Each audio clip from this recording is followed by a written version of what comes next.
my water, and my towel. Amen.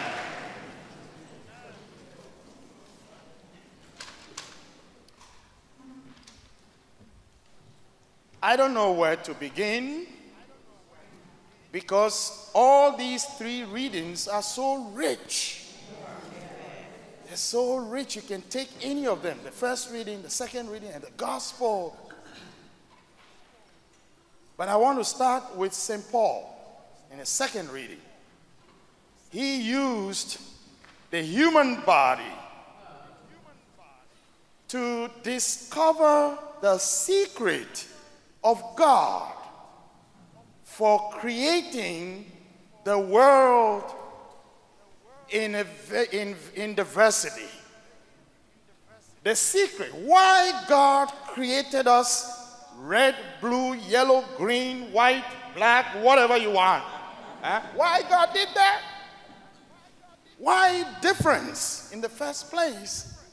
Why God created? St. Paul used the human body. He is a theologian like any of us who will try to read the scriptures and try to understand and try to break it down for his community to understand. Because St. Paul's community was made up of people who looked different to each other. They prefer different things. They like different foods. They like different people. They have different tastes. They look different. Some are short, some are tall, some are blue, some are green, some spoke different languages. Even the same language that we're trying to speak in those days, the broken Greek that they were trying to speak, that was forced on them to speak that language because the Greeks colonized these areas. So the language they were using was broken Greek. Even that language was not spoken the same way. That looks like the United States. That looks like St. Columba. That looks like a world today. You can say we speak English, we all speak English, but we speak with different accents. Exhibit number one, exhibit A, me. Yeah, the way I speak English is not the same as all of us, but important thing is that we try to understand. But the language itself is not the issue. We made a mistake to reading why God created us different. And we tried to we thought that meant that the blue people are superior to the green people. That's what we thought. That's a big mistake. It's a fundamental mistake. It's an original sin. That's an original sin when we first made that distinction, looking at difference and thinking that it meant superiority and inferiority. That is the fundamental mistake. And from there, everything went on because the green people or the blue people or the white people or whatever, your black people, they thought that their own way of doing things should be the normal. The normalization, and everything should be the same. Everybody should assimilate. Why assimilate? There is no one way of doing things. There's not even one way of worship. No, there is no one way of worship. Maybe I don't have to wear this. I can wear something else. I can wear a dashiki too.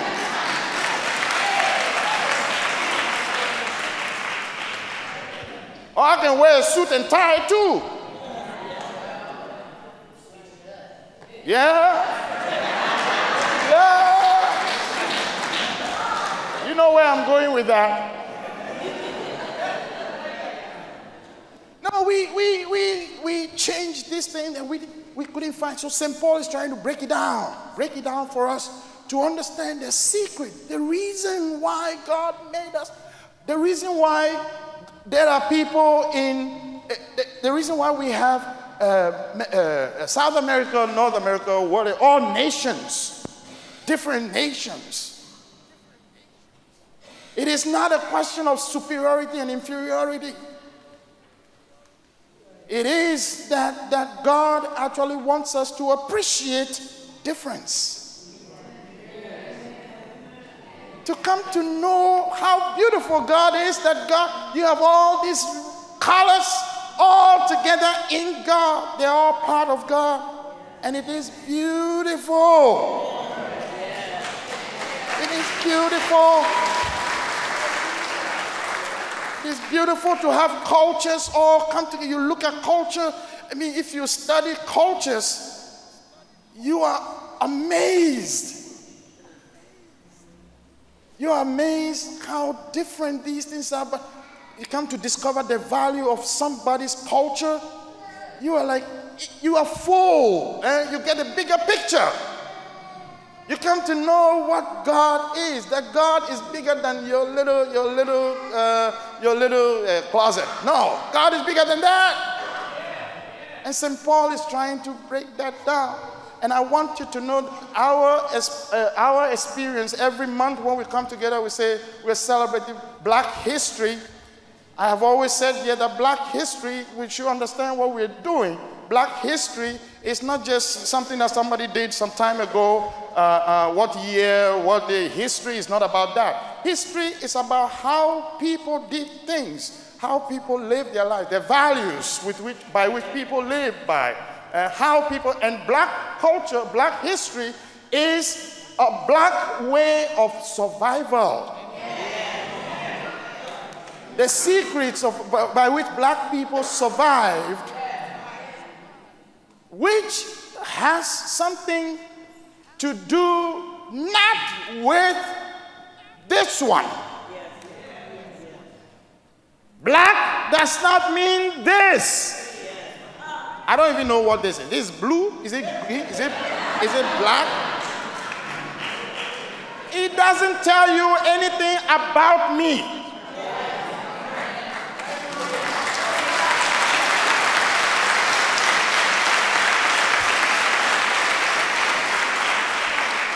My complexion tells you nothing about me.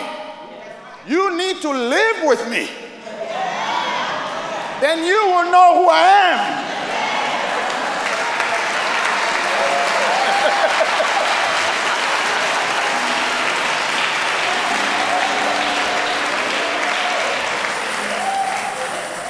Don't spill the beans.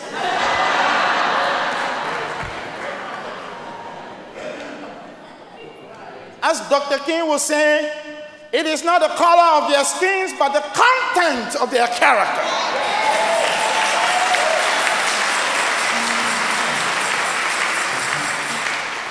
It is not where they come from.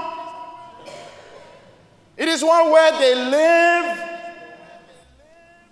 You can't say you don't know anything about that. You need to find the spirit, the content of their character. That is the spirit we're talking about. And that is the sin that the world has committed by demonizing difference.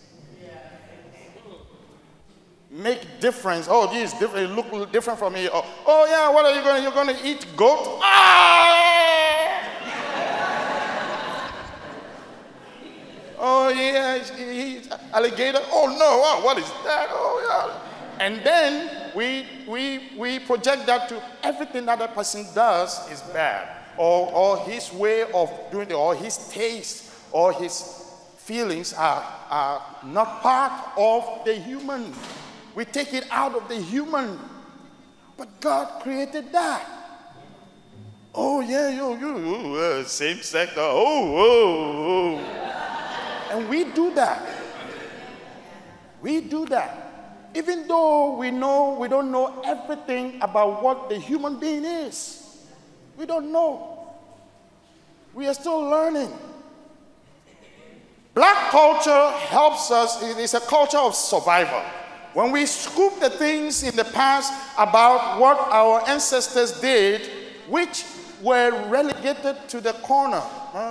Our ancestors were pushed away. They are known as people who are not any good because they were reading the color of their skin. They threw their culture away. They told them, you can't bring this here, you can't do this, you can't do that. And we have a celebration, a worship that is all cooked up in Europe and nothing else in there. That represents, that looks like us, how our ancestors did things. We just read the scripture in the first reading where people, the Israelites, were renewed. But before they will be renewed, they scooped up the law, the covenant, what their ancestors lived by. They brought it back again and read it to the people. The people read back their culture and they were listening to it and they were crying. They renewed themselves by scooping how their ancestors lived with God. That is what we do at this time. And when we are doing that, we are not recalling Black history in order to put it back on the shelf after Black History Month. This is something we should be doing every day in our lives. Every day. It is a way of life. And it's when I say Black, so Black includes all that. Black culture, the way they survived is that they mixed things. I told you this some time ago. They mixed a mixture of things. That's how black people live their life. They put their they took whatever, white culture, green culture, whatever, and put them all together. And I used last time when I was here, I used the image of the gumbo. Remember the food gumbo? Yes. That is the mixture, but it's their own life. Black culture is a mixture. The great scholar, black scholar, who was Jamaican, British, Stuart Hall, who wrote that blackness is a necessary heterogeneity. That looks like a big word. Difference. It's a necessary difference. That's what black culture is. Black culture, black people, the way they survived was that they put things together so they couldn't die. They would not go away. And so it teaches us that the way we can survive is to put things together, to accept things. Like I was telling you, like St. Columba, you got white, blue, green people, we all come together. It is the black way of doing things. And we need that for our renewal in our church and in our world. We need that. We need that method. We need that black method. This is why we celebrate Black History Month, to remind us, to empower us, to inspire us so that we will not stop talking against racism, against all the things that are against difference. That we can stand firm to continue to talk against and to fight against homophobia, to fight against patriarchy, to fight against all these things that are out there, racism, and so on. We do that to survive us. The nose does not look like the mouth, but they need each other. That's what St. Paul is saying. The nose is different from the ear. But they belong together because the nose alone cannot survive. If the nose or if the eye cannot see, cannot respect the nose, well, if the food is bad, gone bad, and you can't smell it, and you eat it, you're going to have problems. And you're going to die, and we'll see where the eye will be.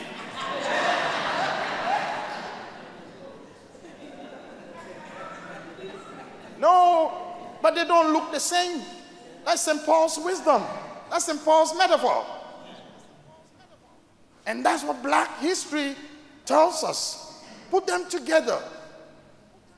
Don't just look at the outside, the color, and all. No, let's put them together. Blackness is a creolization, he says. Stuart Hall says. Blackness is creolization. Creolization is mixture of values, of teachings, mixture of cultures, mixture of people, so that we can get the bigger picture of why God created us this way. It is a beautiful thing. It's beautiful to have black, blue, green people all together in one place praising God.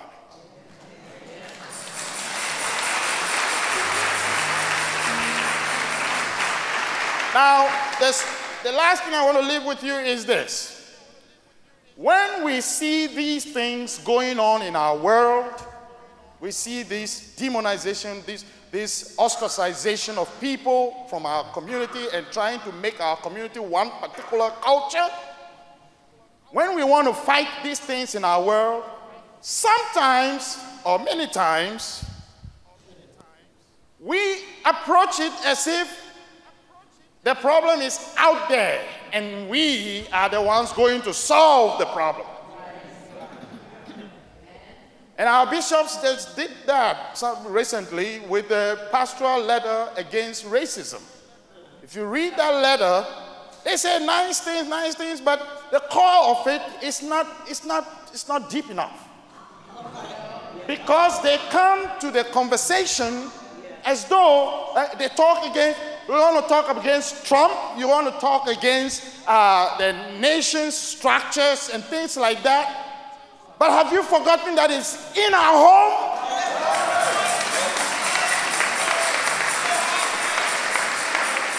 Have you forgotten that we must start with us? That we even caused the problem in the first place. If you study all those problems from religion, religion is a very it's a part of this problem. And we need to begin to renew religion. We need to scoop up our own laws. Why are we going after people out there when in our homes we are not talking to people? Where are we going to chastise the nation and renew the structures? They say, let us fight against all churches, let us go and fight, and so we will renew the structure. Yeah, you're going to renew the structure. How can you tell them to look at a woman to be able to lead the nation, a woman to lead it, when we cannot have a woman to lead us here?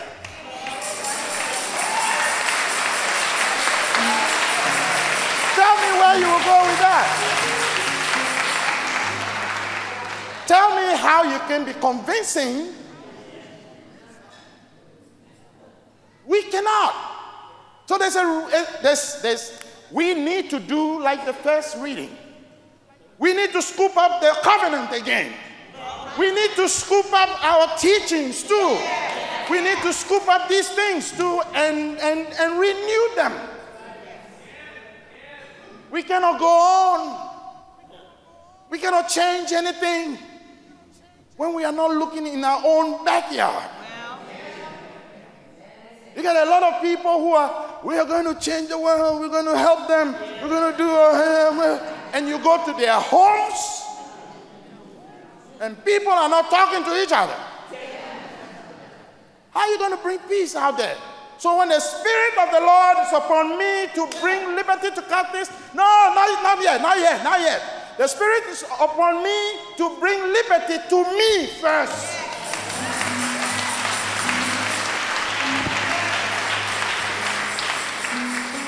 I need to be liberated to be able to bring you liberation. Otherwise, I don't have it. You can't give what you don't have. I need to be liberated. I need to experience what it feels like to be poor. I need to feel as an immigrant before I have to have that heart. And that's the lie. We lie to ourselves when we reject the immigrant. We lie to ourselves because we are immigrants too. So brothers and sisters, that spirit is what we are scooping up. That spirit is what we are bringing back.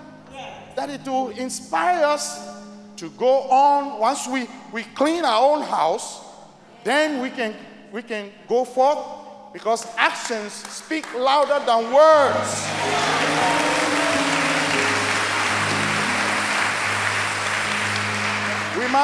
We must look into our own house, our own church, and see what are the things that we do that make some people feel like they don't belong. What do we do? What are the things we do? And clean it up and use that. As we are living that, other people see that and they want to be part of us. We don't need to force them to be part of us. We don't need to baptize them. No, they will still follow us. We will still be able to follow. So the Spirit of the Lord is upon me. If that Spirit is upon me, I will dance like David danced. I will sing like David sang. I will dance. I will sing. I will sing like David sang. And the song says,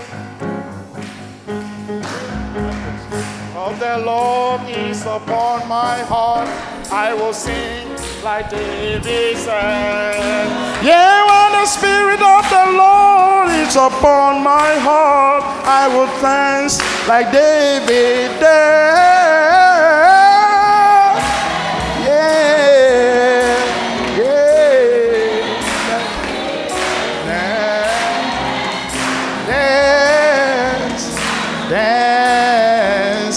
dance like David danced. When the Spirit of the Lord is upon my heart, I will sing like David sang. Yeah, when the Spirit of the Lord is upon my heart, I will sing like David sang.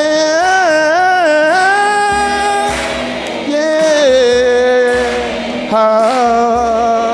David sang. Sing, sing, sing like David sang. When the Spirit of the Lord is upon my heart, I will lead like David led. Oh, when the Spirit of the Lord is upon my heart, I will lead like David led.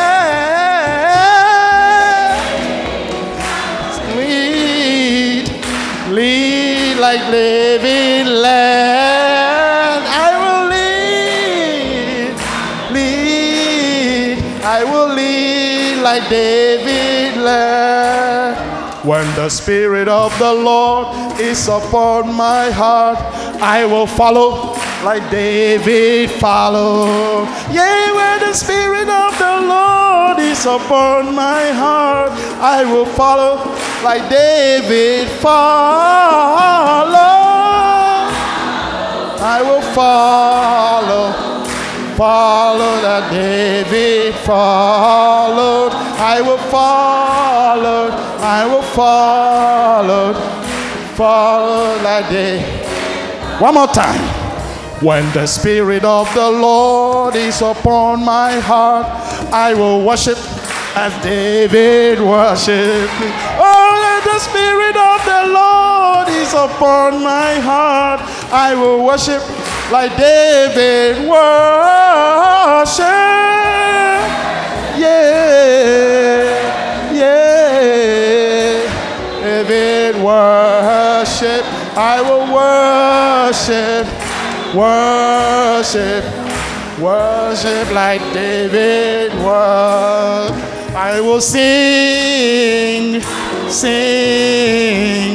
Sing like David sang.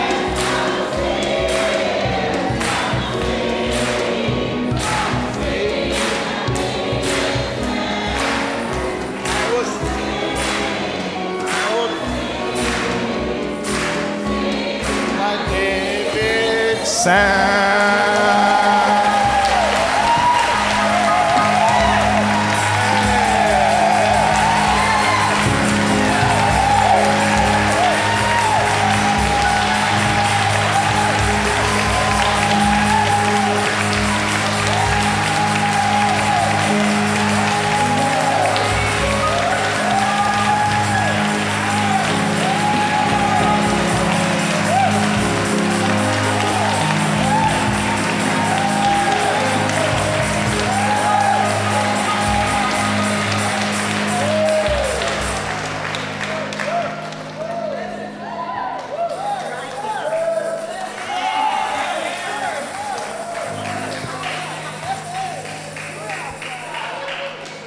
I invite forward our catechumens, Joanna, David, and candidates Ed.